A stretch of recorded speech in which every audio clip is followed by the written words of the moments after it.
បងប្អូនសង្គ្រាមរបស់អ៊ីរ៉ង់ហើយនិងអ៊ីស្រាអែលដែលនៅមុននេះបានបង្កការព្រួយបារម្ភថាខ្លាចសង្គ្រាមនេះអាចនឹងប្រែរូបរាងអាចនឹងរីកមាឌទៅជាសង្គ្រាមធំមួយឬមកក៏សង្គ្រាមលោកលើកទី3នោះបាទឥឡូវនេះមកដល់យើងគិតត្រឹមយប់ប្រឡប់ថ្ងៃទី24មិថុនាឆ្នាំ2025ភាគីដែលពាក់ព័ន្ធទាំងអស់ក្នុងនោះមានអ៊ីស្រាអែលអ៊ីរ៉ង់រួមទាំងសហរដ្ឋអាមេរិកផងបាន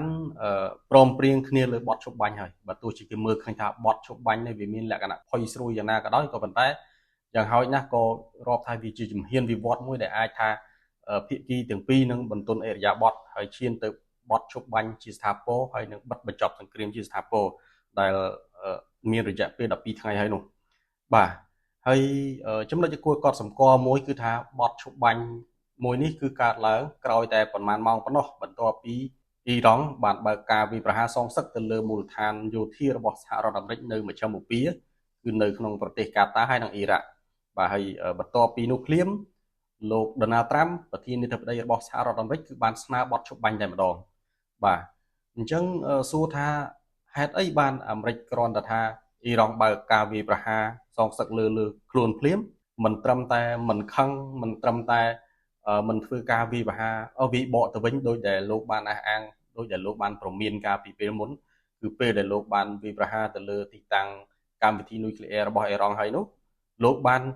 ធ្វើការស្រះរបងជាមុនមានន័យថាការប្រមានទុកជាមុនប្រសិនបើអ៊ីរ៉ង់ហ៊ានវាយបកឬមួយក៏ហ៊ានធ្វើការសងសឹកមកលើខ្លួននឹងវាយបកទៅលើអ៊ីរ៉ង់ម្ដងទៀតហើយមានស្ថានភាពកាន់តែធ្ងន់ធ្ងរជាងមុនបាទនេះជាការព្រមានរបស់លោកដូណាល់ត្រាំពីពេលមុនក៏ប៉ុន្តែស្រាប់តែនៅពេលដែលអ៊ីរ៉ង់បើកការវាយប្រហារទៅលើមូលដ្ឋានយោធារបស់ខ្លួននៅលើមជ្ឈមបូព៌ាហើយលោកមិនត្រឹមតែមិនខឹងទេប៉ុន្តែបានស្នើបទឈប់បាញ់មួយថែមទៀតបាទហើយសំណួរក៏សួរទៀតដែរថាចុះហេតុអីបានអ៊ីរ៉ង់ហើយនិងអ៊ីស្រាអែលយល់ព្រមទទួលយកបទឈប់បាញ់នេះជាការពិតបន្ទាប់ពីការប្រកាសម្ដងហើយម្ដងទៀតពីបទឈប់បាញ់ដែលកើតឡើងតាំងពីព្រឹកថ្ងៃអង្គារនៅកម្ពុជាយើងនោះគឺក៏មានការខ្វែងគំនិតគ្នាខ្លះដោយក្នុងនោះលោកដូណាល់ត្រាំបានប្រកាសថាបទឈប់បាញ់ហ្នឹងគឺភាគីដែលពាក់ព័ន្ធអត់គឺយល់ព្រមហើយក៏ប៉ុន្តែមានព័ត៌មានពីខាងមជ្ឈមបូព៌ាវិញថាអត់នោះទេអ៊ីរ៉ង់គឺមិនបានយល់ព្រមក្នុងការបទឈប់បាញ់ឯណាមួយក៏ដោយបាទហើយបន្តមកទៀតរហូតដល់រសៀលបាទថ្ងៃដដែលគឺថ្ងៃទី24មិថុនា2025បាទលោកដូណាល់ត្រាំក៏បានបញ្ចេញសារម្ដងទៀតបញ្ជាក់ថាបទឈប់បាញ់នេះគឺបានចូលជាធរមានមែនទែនហើយដោយភាគីទាំងសងខាងគឺយល់ព្រមបាទក៏ប៉ុន្តែស្រាប់តែនៅប្រលប់ថ្ងៃទី24នៅយើងក៏មានព័ត៌មានថាអ៊ីស្រាអែលបានបើកការវាយប្រហារជាថ្មីទៀតទៅលើអ៊ីរ៉ង់បាទដែលនោះវាជាការសងសឹកមួយទៅនឹងអ៊ីរ៉ង់ដែលបានបើកការវាយប្រហារមកលើខ្លួនមុននៅព្រឹកថ្ងៃអង្គារបាទគេថាទៀបភ្លឺយើងបងប្អូនបាទអញ្ចឹងអ៊ីស្រាអែលបានបើកការសងសឹកទៅនឹងការវាយប្រហាររបស់អ៊ីរ៉ង់ការពីព្រឹកនោះបាទដែលសកម្មភាពរបស់អ៊ីស្រាអែលក៏បានទទួលបានការស្ដីបន្ទោសពីសហរដ្ឋអាមេរិកដែរបាទក៏ប៉ុន្តែអ៊ីស្រាអែលថាដោយសារតែអ៊ីរ៉ង់បានធ្វើការវាយប្រហារមកលើខ្លួនមុនហើយចំណុចនេះដែរលោកដូណាល់ត្រាំថាអ៊ីរ៉ង់វាយប្រហារមែនក៏ប៉ុន្តែអ៊ីរ៉ង់បានវាយប្រហារមុនដែលបទឈប់បាញ់បានចូលជាធរមានប៉ុន្តែនៅក្នុងនោះអ៊ីស្រាអែលតាមតែលោកដូណាល់ត្រាំបញ្ជាក់គឺថាអ៊ីស្រាអែលក៏នឹងទទួលយកបទឈប់បាញ់នឹងដែរក៏ប៉ុន្តែនឹងចូលជាធរមានបន្ទាប់ពី12ម៉ោងក្រោយមានន័យថាអ៊ីរ៉ង់បញ្ឈប់ការវាយប្រហារមកលើអ៊ីស្រាអែលមុនក្នុងរយៈពេល12ម៉ោងហើយបន្ទាប់ពី12ម៉ោងក្រោយបទឈប់បាញ់ពីភាគីអ៊ីស្រាអែលនឹងចូលជាធរមានបាទអញ្ចឹងហើយការវាយប្រហារចុងក្រោយបំផុតហ្នឹងគឺនៅក្នុងរង្វង់12ម៉ោងមិនទាន់ផុត12ម៉ោងទេ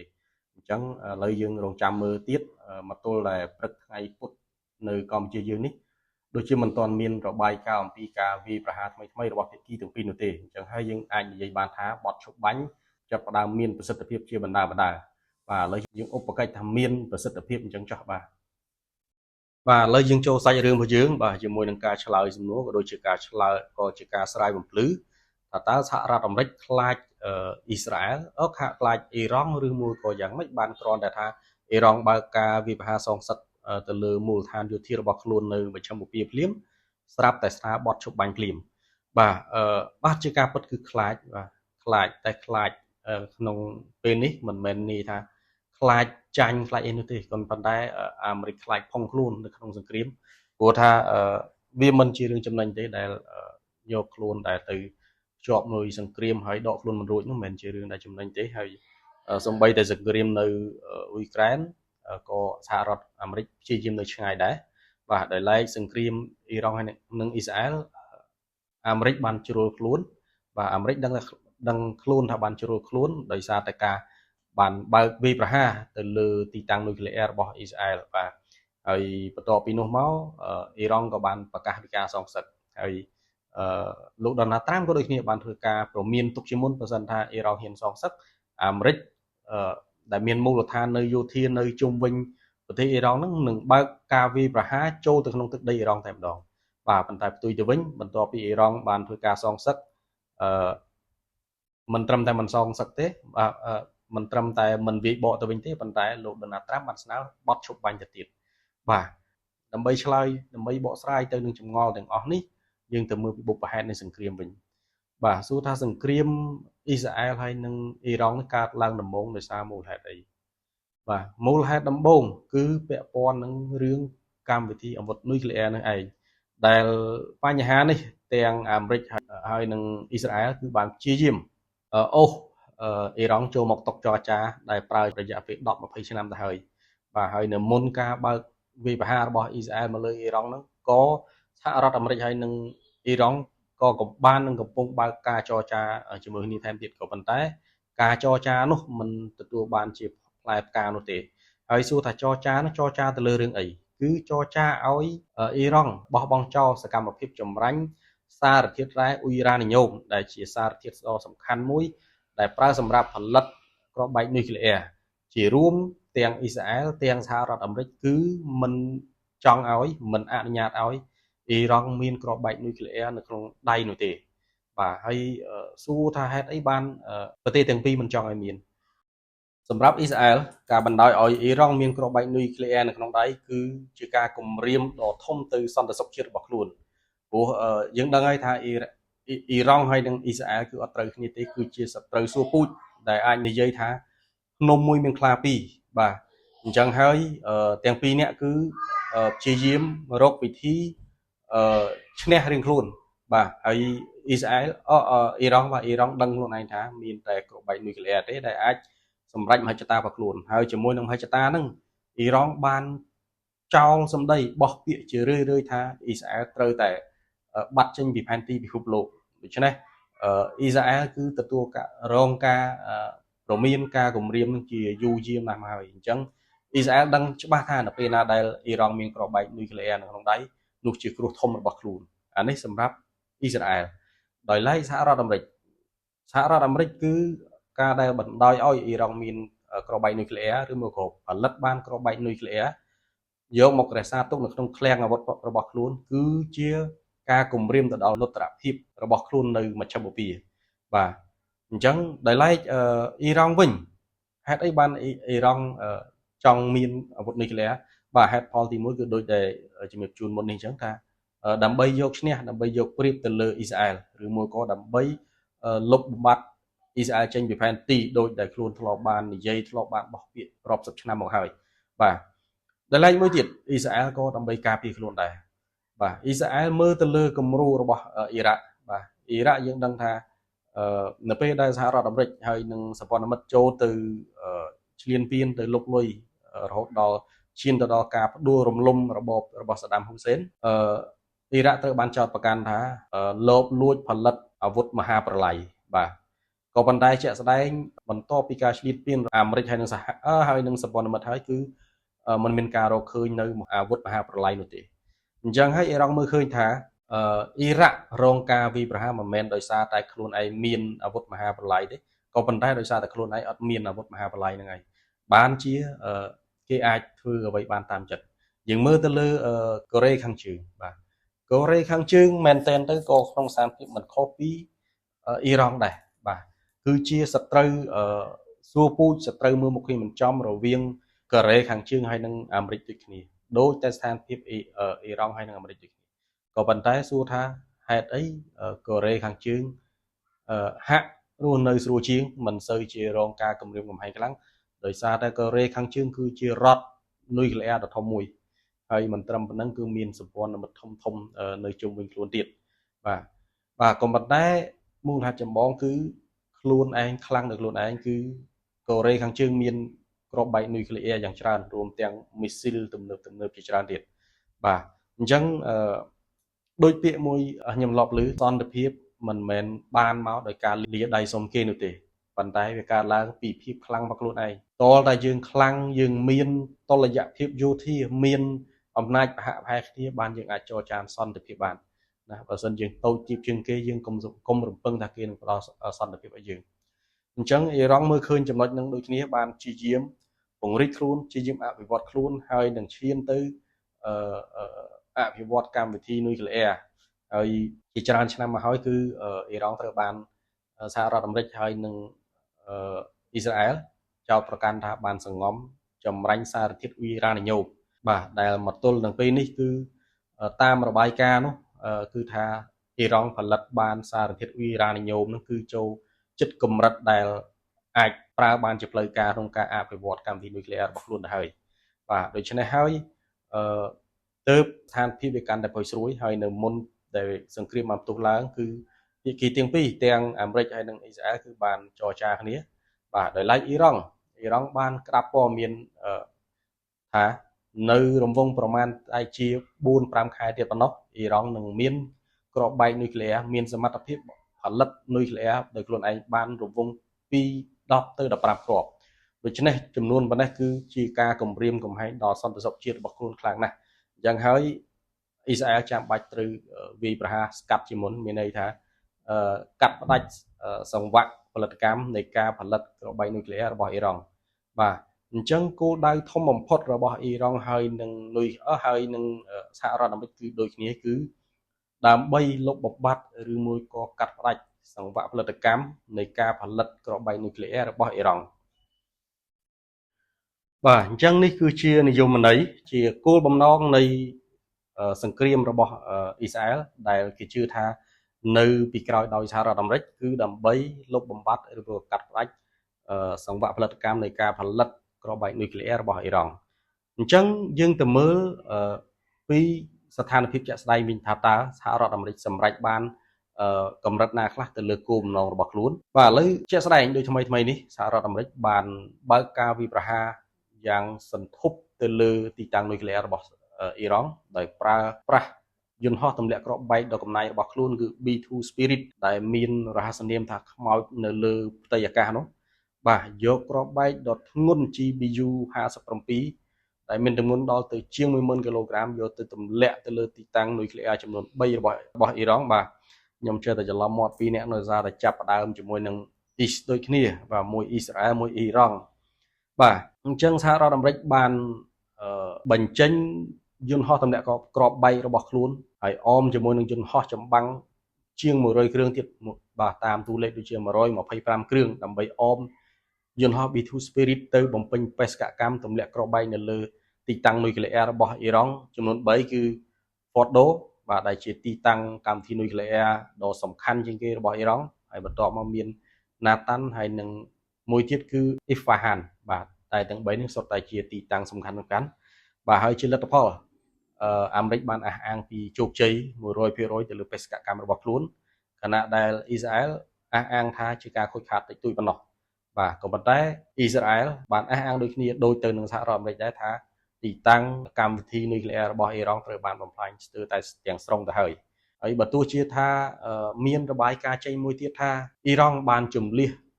យកចេញសារធាតុអ៊ុយរ៉ានីញ៉ូមដែលខ្លួនបានចម្រាញ់បានចេញទៅទីតាំងផ្សេងហើយក៏ដោយក៏រាប់ថាជាជោគជ័យដែរព្រោះថាទីតាំងដែលបំរើឲ្យសង្វាក់ផលិតកម្មត្រូវបានបំផ្លាញស្ទើរតែទាំងស្រុងមានន័យថាបើទោះជាអ៊ីរ៉ង់ចង់បន្តកម្មវិធីអភិវឌ្ឍកម្មវិធីនុយក្លេអ៊ែររបស់ខ្លួនក៏ត្រូវការរយៈពេលយូរដែរដើម្បីស្ដារហេដ្ឋារចនាសម្ព័ន្ធដែលបំរើឲ្យការផលិតគ្រាប់បែកនុយក្លេអ៊ែរនឹងឡើងវិញគឺក៏ត្រូវការយូរដែរបាទអញ្ចឹងគោលបំណងទី1គឺសហរដ្ឋអាមេរិកហើយនិងអ៊ីស្រាអែលគឺសម្រេចបានបាទដូច្នេះយើងមើលទៅលើហេតុផលផ្សេងទៀតតើមានហេតុផលអីផ្សេងទៀតដែលអាមេរិកទៅស្នើបទជបាញ់បាទហេតុផលផ្សេងទៀតដែលជាគោលបំណងរបស់ ប្រទេសទាំងពីរដែរគឺជាក់ស្ដែងដោយបងប្អូនឃើញជាក់ស្ដែងគឺអ៊ីរ៉ង់បានធ្វើឲ្យ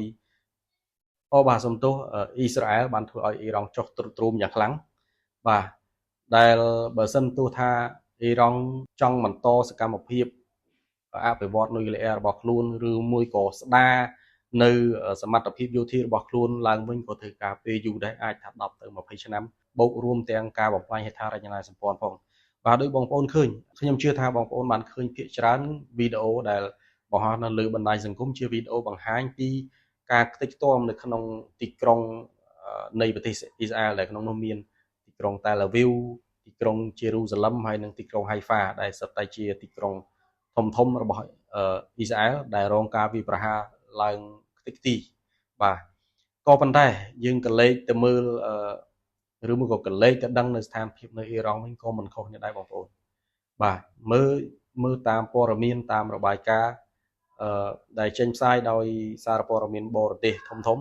គឺអ៊ីរ៉ង់ខ្ទេចដូចគ្នាបងប្អូនឡើងសោះបើយើងទៅមើលគំនុះតាងដែលគំនុះតាងនៃ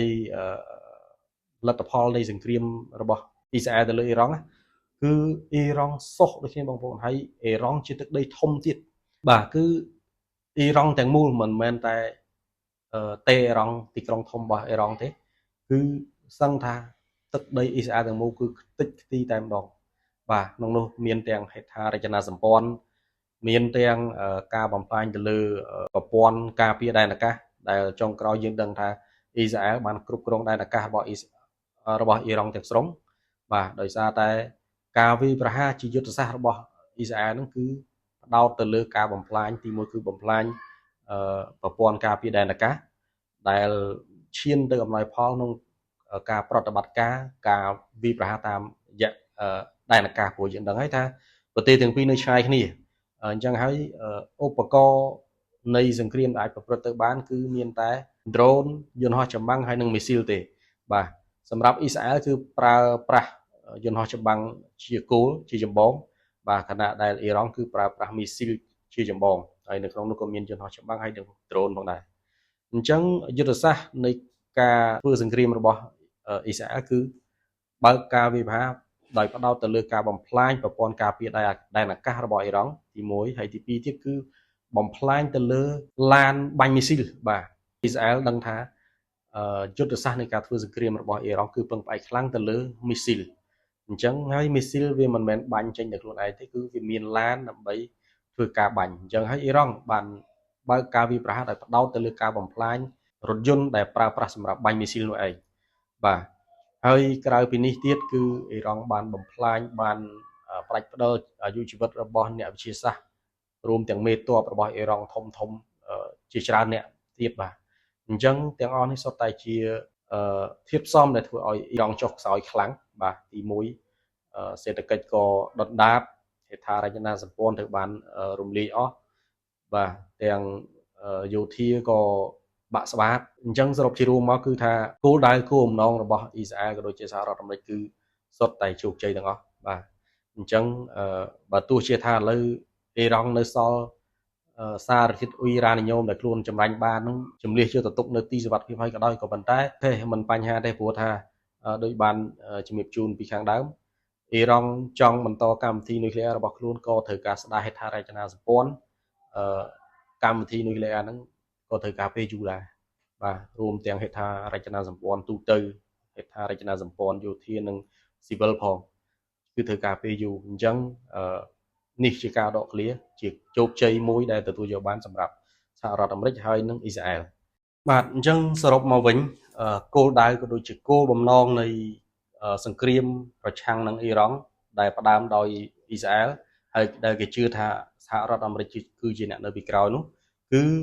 បានន័យថាសម្រេចទាំងអស់អាចថានិយាយថាសម្រេច 90% ទៅហើយចុះអ្វីទៅជាគោលដៅរបស់អ៊ីរ៉ង់បាទតើពិតអ៊ីរ៉ង់គោលដៅអ៊ីរ៉ង់គឺចាប់ផ្ដើមក្រោយទីដោយសារជាក់ស្ដែងយើងដឹងហើយថាអ៊ីស្រាអែលគឺជាអ្នកចាប់ផ្ដើមសង្គ្រាមអញ្ចឹងអ៊ីស្រាអែលមានការចង់បានមានចំណុចដែលខ្លួនឯងចង់បានជាមុនបាទដោយឡែកអ៊ីស្រាអែលគឺបង្កើតការចង់បានរបស់ខ្លួនឯងនៅពេលក្រោយទេមានន័យថាជាការសងសឹកព្រោះថាมันអាចក្រាបมันអាចសងំឲ្យអ៊ីស្រាអែលវាយនោះទេអញ្ចឹងហើយត្រូវតែវាយវិញហើយវាយនឹង វាយហ្នឹងគឺវាយក្នុងគោលបំណងយ៉ាងម៉េចបាទជាក់ស្ដែងអ៊ីរ៉ង់បាននិយាយហើយថាអ៊ីរ៉ង់នឹងធ្វើឲ្យអ៊ីស្រាអែលស្គាល់ឆ្នាំខ្លាំងម្ដងហើយជាក់ស្ដែងដូចយើងឃើញបាទទីក្រុងធំទាំង3របស់អ៊ីស្រាអែលគឺតែលអាវីវជេរូសាឡឹមហើយនិងហៃហ្វាគឺបាទរងការបំផ្លិចបំផ្លាញដោយក្របមីស៊ីលរបស់អ៊ីរ៉ង់យ៉ាងច្រើនបាទដូច្នេះអញនិយាយបានថាអ៊ីរ៉ង់ក៏សម្រេចគោលដៅរបស់ខ្លួនឯងដែរបាទជារួមទាំងពីរគឺបានសម្រេចនៅកម្មវត្ថុរៀងខ្លួនហើយទាំងភាគីទាំងពីរដូច្នេះហើយវាមានហេតុផលតិចតួចដែលថាត្រូវបន្តទៀតព្រោះបន្តទៀតទៅធ្វើអីព្រោះគោលដៅក៏ដូចជាគោលបំណងវត្ថុបំណងកម្មវត្ថុរបស់ខ្លួនគឺសុទ្ធតែបំពេញបានរៀងខ្លួនទៅហើយបាទអញ្ចឹងរឿងទៅមុខទៀតគឺរឿងការស្ដារប្រទេសឡើងវិញស្ដារសេដ្ឋកិច្ចឡើងវិញបាទអញ្ចឹងហើយមានតែដកខ្លួនរៀងខ្លួនបាទមកព្យាបាលរបួសរៀងខ្លួនបាទដោយឡែកសហរដ្ឋអាមេរិកបាទយើងដឹងថាសហរដ្ឋអាមេរិកគោលដៅក៏ដូចតែនិយាយចឹងដែរគឺបំផ្លាញកម្មវិធីនុយក្លេអ៊ែរព្រោះសហរដ្ឋអាមេរិកមិនអាចឲ្យអ៊ីរ៉ង់មាននុយក្លេអ៊ែរក្នុងដៃនោះទេបាទព្រោះថាជាការគំរាមកំហែងទៅសម្ព័ន្ធមិត្តរបស់ខ្លួនក៏ដូចជាគំរាមកំហែងអនុត្តរភាពរបស់ខ្លួននៅមជ្ឈមបូព៌ាបាទហើយមួយទៀតមូលហេតុចាំបាច់ដែលខ្ញុំមិនថាជាមូលហេតុចាំបាច់ទេតែចង់ជាមូលហេតុរួមផ្សំមួយទៀតដែលអាមេរិកទៅស្នើបទឈប់បាញ់ទី1អាមេរិកក៏ដឹងថាជ្រុលខ្លួនដែរដែលទៅធ្វើការវាយប្រហារទៅលើទីតាំងនុយក្លេអ៊ែររបស់អ៊ីរ៉ង់បាទដូច្នេះហើយចង់មិនចង់អ៊ីស្រាអែលអ៊ីរ៉ង់ត្រូវតែធ្វើការសងសឹកវិញប៉ុន្តែគុំតែការសងសឹកនឹងវាហួសហេតុពេកដែលសហរដ្ឋអាមេរិកទ្រាំមិនបានត្រូវតែបង្ខំចិត្តវាយបកសារជាថ្មីបាទប៉ុន្តែបើសិនថាការសងសឹករបស់អ៊ីរ៉ង់នោះក្នុងទម្ងន់ក្នុង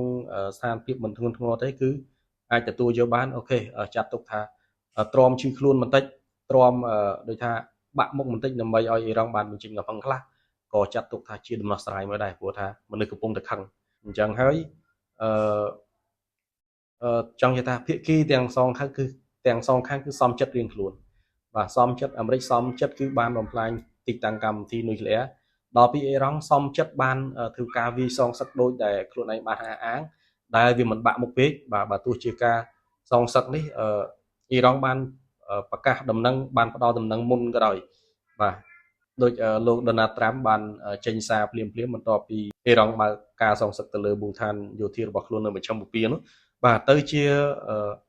លោកដូណាល់ត្រាំគាត់សប្បាយចិត្តទៅវិញណាគាត់ថាអរគុណឲ្យដែលអ៊ីរ៉ង់បានជូនដំណឹងទៅវិញដែលធ្វើឲ្យបញ្ជាបាននៅការបាត់បង់អាយុជីវិតទាហានរួមទាំងការខូចខាតហេដ្ឋារចនាសម្ព័ន្ធអាមេរិកបានហៅការសងសឹករបស់អ៊ីរ៉ង់ថាជាការសងសឹកដែលដ៏ខ្សោយមួយ